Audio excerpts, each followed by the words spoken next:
Iyi ni radio BBC Gahuzamiryango. Ivugira i Londres kuri metero 19, 25, 31 na 41. Ivugira ku mirongo ya FM mu karere k'ibiyaga bigari no kuri interineti kuri bbcgahuza.com.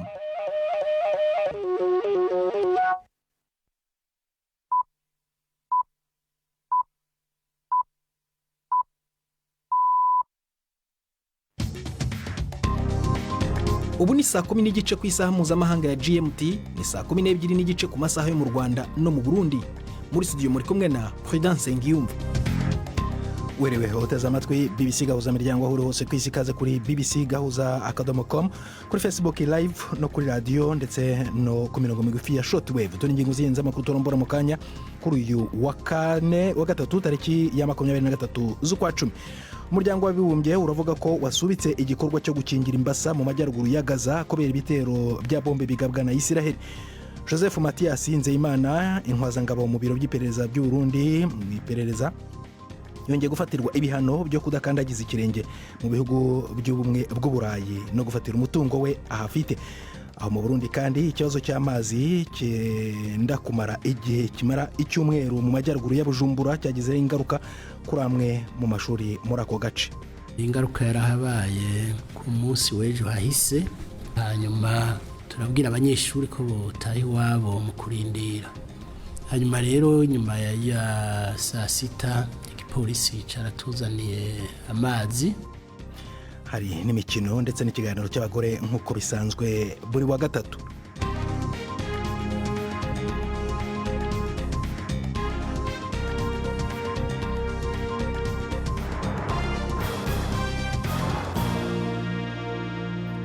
Ibi byose ni nyuma yuko Nina Iradukunda banza kubagezaho incamake y'andi makuru avugwa ku isi. Leta ya Turkiya ivuga ko igitero cy'iterabwoba ku ruganda rukora indege caguyemwe abantu 3 gikomeretsa abandi 14. Ukurasana n'ibiturika vyumvikanye kuri urwo ruganda ruri hafi y'ibirometero 40 uvuye ku mugwa mukuru Ankara. Mushikiranganje w'intwaro yo hagati mu gihugu waho ari Yerkaya yavuze ko babiri mu bateye bishwe. Amasanamu aca ku mbuga hwaniro yerekana abagabo babiri bafise ibigwanisho bikomeye bava mu modoka imbere yo kugurura umucanwa ku bantu barengana. Ntawuremanga ko yakoze ico gitero. Muri kahise imigwi y'abashaka kwiyonkora mu gihugu b'Abakurd bamye begekwa ko ibitero nk'ivyo ariko umugwi wa Islamic State urahari muri Turkiya. Umugore w'umufaransa-kazi Giselle Perico avugwa mu rubanza rwo gufatwa ku nguvu mu kivunga mu manuko bw'Ubufaransa yabwiye sentare amakuba yabonye. Giselle y'imyaka 71 yamaze ikiringo c'imyaka myinshi ahabwa kenshi n'umugabo wiwe imiti imusinziriza, anasambanywa n'abagabo bahuriye n'uwo mugabo wiwe ku mbuga ngurukana bumenyi. Ni inkuru ya X Cofield muva mu ijwi rya Yvette Kabatesi. Muri uru rubanza Giselle Perico yashoboye kugera imbere y'abacamanza avuga ku bijyanye n'ibimenyetso byatanzwe kugeza ubu. Yabwiye umugabo we Dominique nawe wari mu rukiko ko atazigera asobanukirwa uburyo yamuhemukiye bikomeye kugeza hariya. Ati twamaranye imyaka 50 nari nishimye mfite abana n'abuzukuru, sindumva ukuntu uyu mugabo wari umuntu mwiza yashoboye kuzana abantu batazwi mu ibanga ry'icyumba cyacu. Giselle Perico washimwe n'abantu hirya no hino ku isi ku kuba yagize imbaraga zo gutanga ubuhamya ku mugaragaro ashinja abagabo bamufashe ku ngufu, yavuze ko yabikoreye kugira ngo abandi bashobora guhura n'akaga nk'ake mu zindi manza bazashobore kuvuga bati niba Madame Perico yarabikoze nanjye nzabishobora. Israel yagavye ibitero vy'indege mu gisagara kiri ku kivuko ca Tiro mu manuko bwa Libani. Umunyamakuru wa BBC ari Beirut avuga ko ari ubwa mbere ico gisagara gikomeye cibasiwe. Abashinzwe umutekano bavuze ko abanyagihugu bose bariko barahava bagenda. Umunyamakuru wacu avuga ko harimo abanyagihugu bari mu buhungiro Itiro inyuma yo guteshwa izabo mu bindi bitero vyabereye mu tundi turere two muri Libani.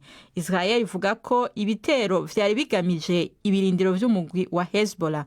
Uwo mugwi wari wavuze kare ko wari warashe ku kigo ca gisirikare ca Israel kijejwe igendereza hafi ya Tel Aviv.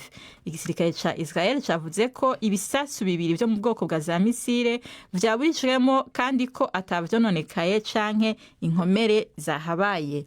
Iyi mwumva ni BBC Gahuzamiryango.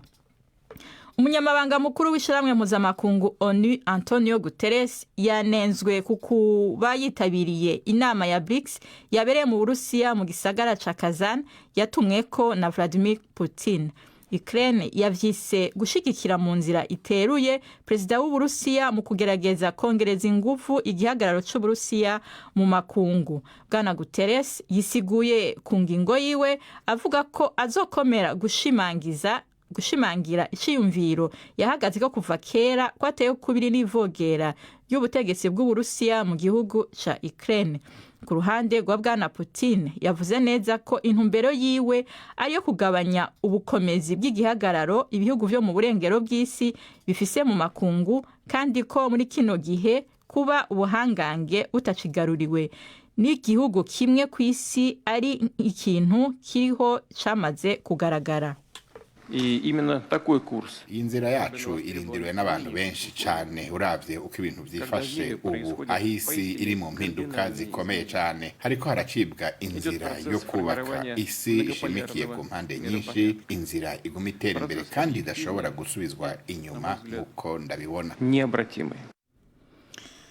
Umukuru w'igihugu ca Mozambique Philippe Nyusi yagabishije ko guhamagaza imyerekano irimwo ubugizi bwa nabi bishobora gufatwa nk'icaha mu gihe imishamirano ibandanya imbere y'uko ibiharuro vy'ibanze bizova mu matora rusangi yabaye muri uku kwezi bitangazwa. Nyusi yavuze ko abanyamozambike bemerewe kuja mu myerekano, ariko kuja mu myerekano imbere y'ugusohoka ku mugaragaro kw'amajwi yavuye mu matora biteye amakenga. Uwuzi imbere muri ayo matora mu batavuga rumwe na leta Venancio Mondlane yavuze ko azoteza ibikorwa vy'iterabwoba bizomara iminsi 25 mu kwihorera urupfu rw'umushingwamanza wiwe yishwe kuwa gatanu. Bivugwa ko Elvino Dias yariko ategura ibirego vy'urubanza rwo kwiyamiriza amatora yiciwe arashwe mu modoka yiwe mu mugwa mukuru i Maputo. Umuvunyi wo mu muryango w'ubumwe bwa Buraya EU yerekanye impungenge afise ku buryo uwo muryango wahaye igihugu ca Tunisia bwo kugabanya igitigiri c'abimukira bagerageza kwinjira i Buraya. Mu masezerano basinye mu mwaka uheze, ubumwe bwa Buraya bwahaye Tunisia imiliyoni zirenga $100 yo gufasha kurwanya abantu bacisha abandi mu nzira z'ibinywabi no gukomeza ingene imbibe zaho zikingiwe. Umuvunyi avuga ko akanama k'ubumwe bwa Buraya kananiwe gukora isuzuma y'ivyoshika kugira bimenyekane ko ubwo buryo butariko burakoreshwa mu nzira zihonyanga agateka ka zina muntu. Abajejwe umutekano muri Tunisia baragirijwe kenshi gukubita no gukorera ivyaha bifatiye ku gitsina abimukira, harimwo no gufunga abantu ku buryo budakurikije amategeko. Président Mwakoze nini radukunda kuri aya makuru ya BBC.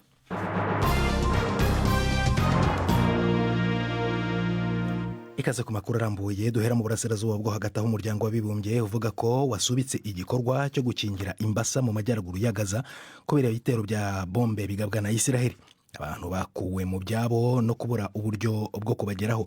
Intambwe ya nyuma y'ibyiciro bibiri by'ikingira ryasembuwe n'ubwandu bw'imbasa bwa mbere mu myaka 25 ryariteganyijwe gutangira kuri uyu wa gatatu. Inkuru ya Yolande Nere murizwaho na Premier ku Magenge.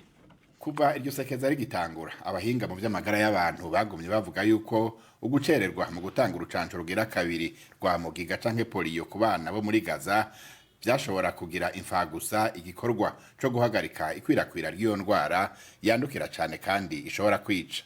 Ariko mu itangazo yasohoreye hamwe, amashami ya ONU ubu avuga yuko uko ibintu bimeze mu buraruko bw'iyo ntara ya Palestina harimwo ibitero bibandanya ku bibanza bitari vya gisirikare bituma abavyeyi kutagira umutekano no kudashobora kuzana abana babo gucandagwa, abakozi bajejwe amagara nabo kudashobora gukora.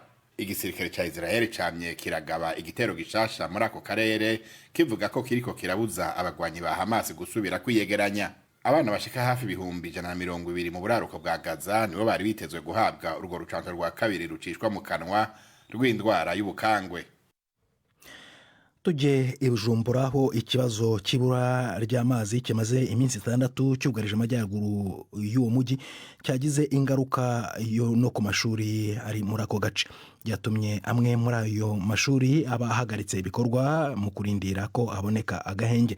Ariko igipolisi cyaje bwangu gitanga amazi kuri ayo mashuri n'ibindi ibisata biyakeneye cyane. Jidasi Hundimpundu yanyarukiye kuri amwe muri ayo mashuri kureba uko byifashe, atwoherereza inkuru. Rimwe mu mashuri yakozwe ko n'ikina ry'amazi ryavuye ku isenyuka ry'umuringoti munini waharuye ajana mu buraro kwa bwisagara ca Bujumbura ni kaminuza Université du Lac Tanganyika. Byatumye abayirongoye bafata ingingo zihuta mu ntumbero yo gukinga cyane cyane muri iki gihe mu Burundi havugwa ikiza c'ingwara y'urukoshi monkeypox.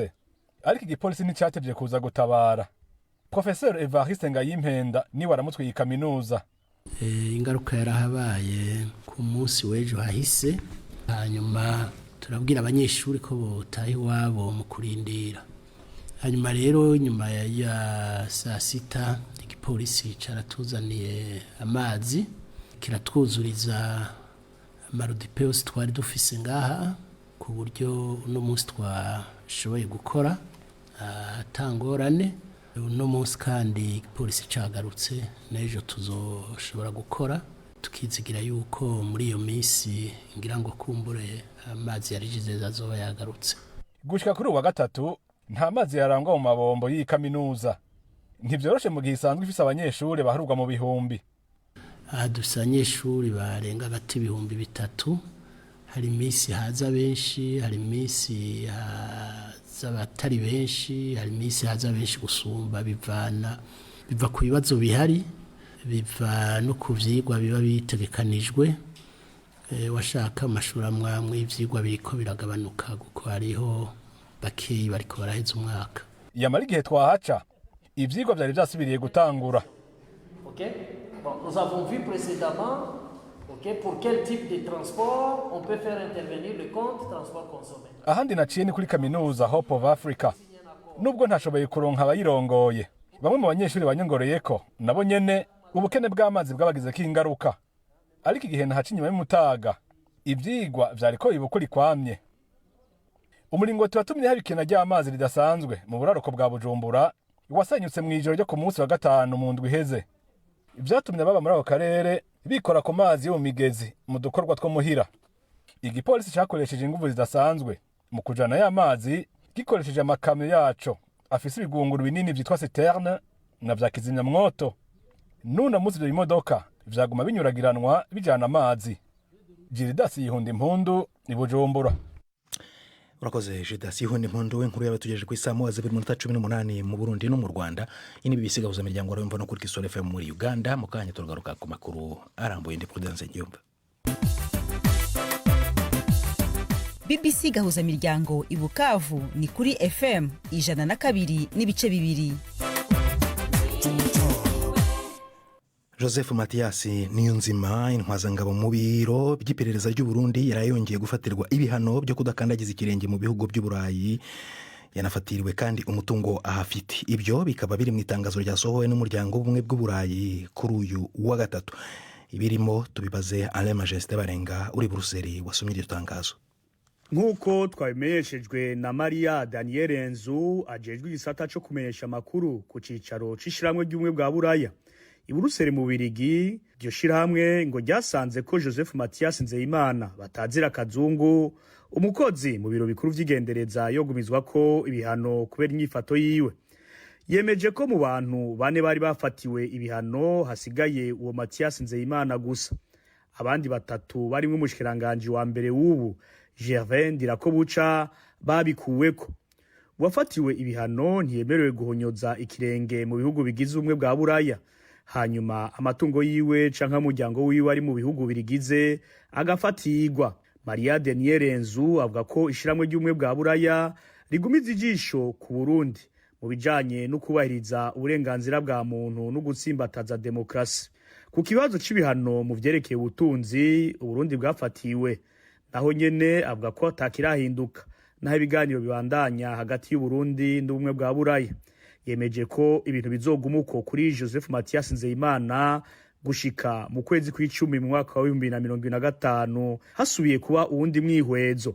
Izo ngingo zari zafashwe mu 2015 biturutse ku ntureka za politike zazaranye n'ikiringo ca gatatu kitavuzwe ko rumwe c'umuhisi perezida Pierre Nkurunziza. Twarondeye kandi Terence Ntayiraja aserukira Burundi mu bihugu vy'Ububirigi na Luxembourg aho iyo ngingo yafatiwe, atumenyesha ko ivyo abizi n'ahatarabimenyeshwa ku mugaragaro. Mu butumwa bugufi buciye kuri telefone yatubwiye ko hakiri kare ko yogira ico abivuzeko, ariko yatubwiye ko iyo ngingo naho yafashwe hari n'indi yari yafashwe imbere yayo yo gukura ibihano kuri bamwe mu bategetsi bari babifatiwe. I Buruseli mu Bubirigi, Alain Majesté Barenga. Minisitiri w'ububanyi n'amahanga wa Leta Zunze Ubumwe za Amerika Anthony Blinken ari muri Arabia Saudite aho yahuriye n'igikomangoma Mohammed bin Salman. Yagiyeyo avuye muri Isiraheli aho yasabye ubutegetsi bwaho kurangiza intambara muri Gaza nyuma yo kwica umuyobozi wa Hamas Yahya Sinwar. Inkuru ya Tom Bateman muri yumva mu ijwi rya Florentine Kwizera. Umushikiranganje w'imigenderanire Anthony Blinken yavuze yuko Israel imaze gushika ku bitari bike mu ntumbero zayo mu karere ka Gaza, harimwo kuba yarishe Yahya Sinwar, bakaba baranasambuye ubushobozi bwa gisirikare bw'umuhari Hamas. Yavuze yuko ibi babishitse ko birinze gutwara ikiguzi kinini ku banyagihugu basanzwe b'Abanyapalestina imbere yo guhamagarira Israel kwibanda muri kino gihe ku ntumbero zayo zibiri za nyuma, no kuvuga kugaruza abafashwe bunyagano no kurangiza iyo ntambara. Aka nakamo kavuye kuri kizigenza muri basomambike ba Israel, akaba ari n'igihugu giha Israel ibigwanisho.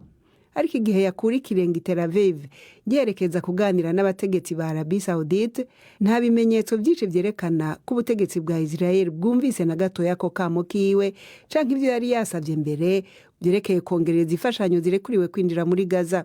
Inyuma y'umubonano wabo, umushikiranganje wa mbere wa Israel yasohoye itangazo, ariko nta na kimwe ryavuga cerekeye imfashanyo y'ubutabazi, ahubwo ryasaba gukomeza ubumwe na Leta Zunze Ubumwe za Amerika mu gihe Israel ikirondera kwihorera ibitero vya Iran.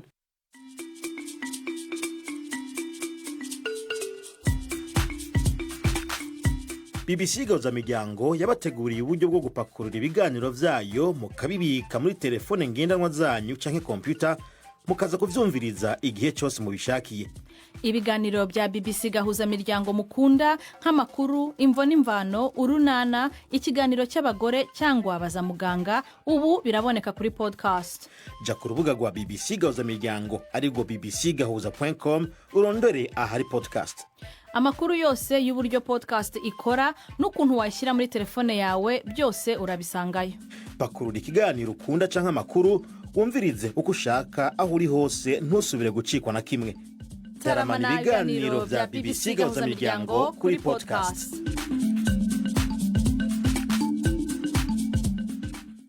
Kanona mu ijambo Yves Bucyana mu mikino. Imikino kuri BBC Gahuzamiryango. Ndabashuje mwese abateze amatwi BBC amakuru y'imikino uyu munsi aribanda ku mikino y'igikombe cya Champions League ku mugabane w'Uburayi. Mereye ku mikino yarayibaye nyuma y'iminota mike gusa abafana ba Real Madrid baririmbye bati Vinicius Junior atsindire Ballon d'Or. Uyu rutayizamu ukomoka muri Brazil yashimangiye ko ashaka kuguma muri iyi kipe ya Real Madrid ubuziraherezo. Vinicius Junior yaramaze gutsinda hat-trick, no kuvuga ibitego bitatu wenyine muri 5-2 Real Madrid yapfunyikiye Borussia Dortmund ku kibuga cyayo cya Santiago Bernabeu. Real Madrid yari yatsinzwe 2-0. Igihembo cya Ballon d'Or nicyo cya mbere cyubaho cyane ku bakinnyi b'umupira w'amaguru, kizatangwa ku wa mbere tariki 28 z'uku kwezi. Vinicius Junior w'imyaka 24 yitezweho na benshi kuzatsindira icyo gihembo nyuma yo gufasha Real Madrid gutwara Champions League umwaka ushize, anatsinda n'igitego ku mukino wa nyuma ndetse atangazwa kuba umukinnyi mwiza w'iryo rushanwa.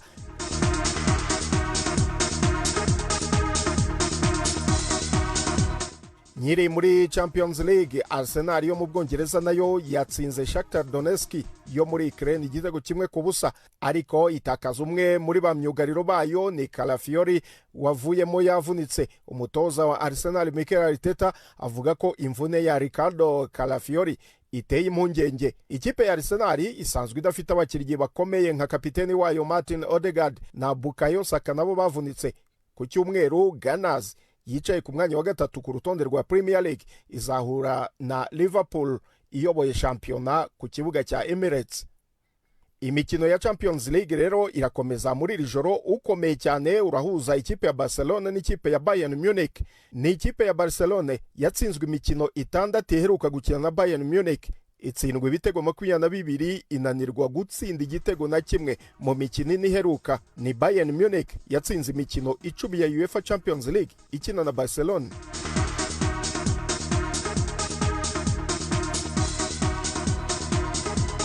Soreze muri tenisi, Alina Zabalenka umunya Belarusikazi watwaye US Open y'uyu mwaka ubu niwe wicaye ku mwanya wa mbere ku isi mu bagore bakina tenisi. Uwo mwanya yawusimbuyeho Iga Swiatek w'umunya Polonyekazi wari umazeho amezi 11. Swiatek wo muri Polonye yamanutse ku mwanya wa kabiri nyuma yo gukurwaho amanota kuko atitabiriye imikino 6 y'ishyirahamwe rya tenisi y'abagore. Muri tenisi kandi Dominic Thiem wigeze kwegukana igikombe cya US Open yasezeye muri uwo mukino avuga ko bibabaje gusezera muri tenisi afite imyaka 31 gusa, ariko akizera ko ari icyemezo cyiza. Aha ni naho nsoreje amakuru y'imikino nabahitiyemo uyu munsi. Gendi Yves Bucyane. BBC Gahuzamiryango muri Afrika no kwisi yose.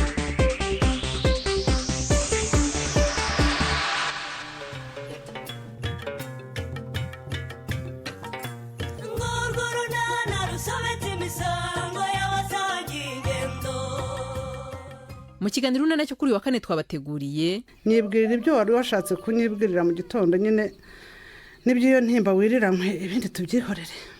Cyakora mwihangane disi sori. Ntihanganye se nagira ntidi. Naho ubundi byanjye nanjye. Aha no kuri sinzi icyo mwene nyoka ashakaho. Potensi yana se nanone. Aha noneho jo yantoreye inama mama. Nguko iki? Ni 12:45 kuri BBC. Tugome Kigali ijambo ibeteka batesi mu kiganiro cy'abagore.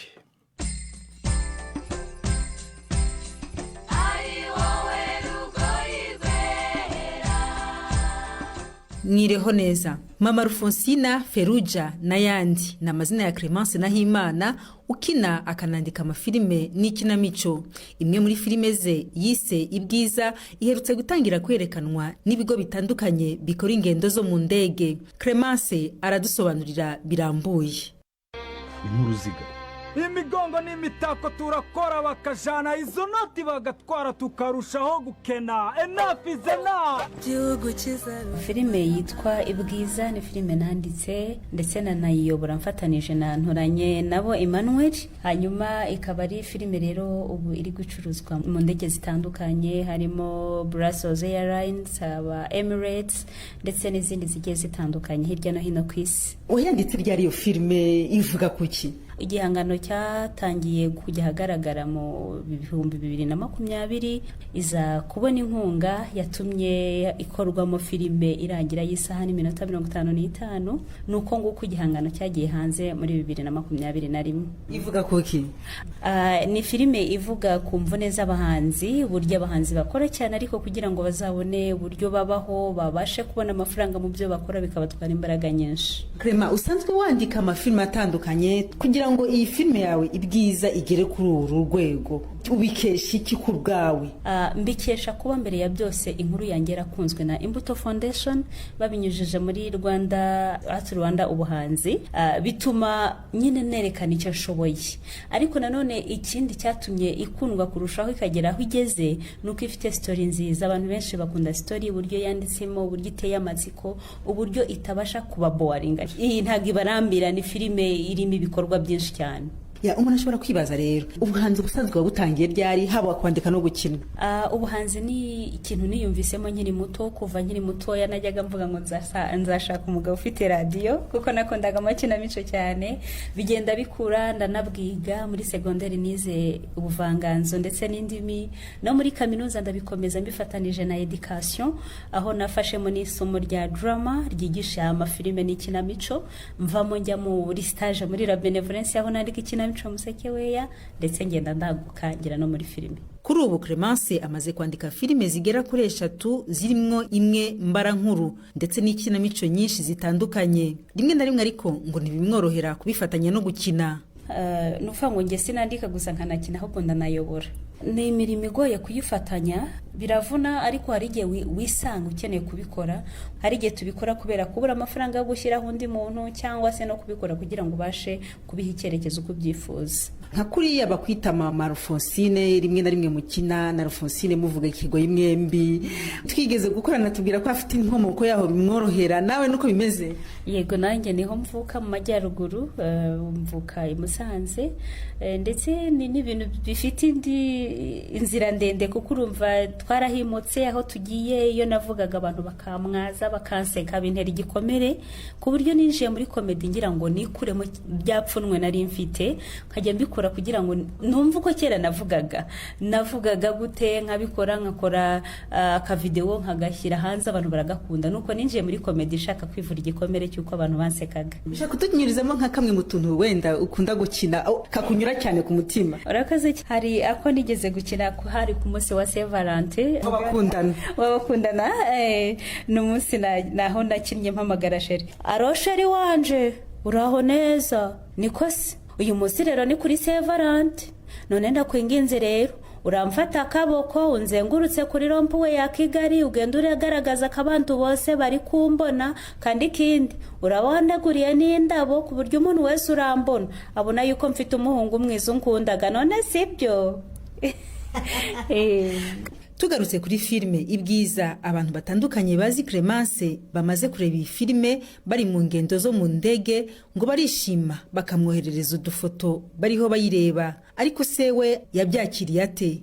Nari mbyiteze, ariko kubona company akomeye cyangwa se izo kompanyi zikomeye zigifata, numvise ari urundi rwego, byamaye imbaraga zo gukora cyane. Ni nabyo byatumye nongera kandi gutekereza indi nkuru, ariyo nkuru yitwa Shenge series nakoze. Nibyo byatumye nongera kuvuga nti ntabwo ndi buhagararire kuri iyi filime imwe, ahubwo reka nongere nkora indi, kuko numvaga ari mfite ikintu byanga bikunda nakora isigakunda.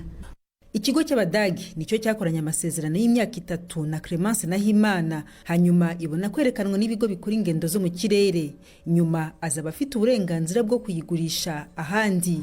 Ni hano dusoreje, muramuke neza.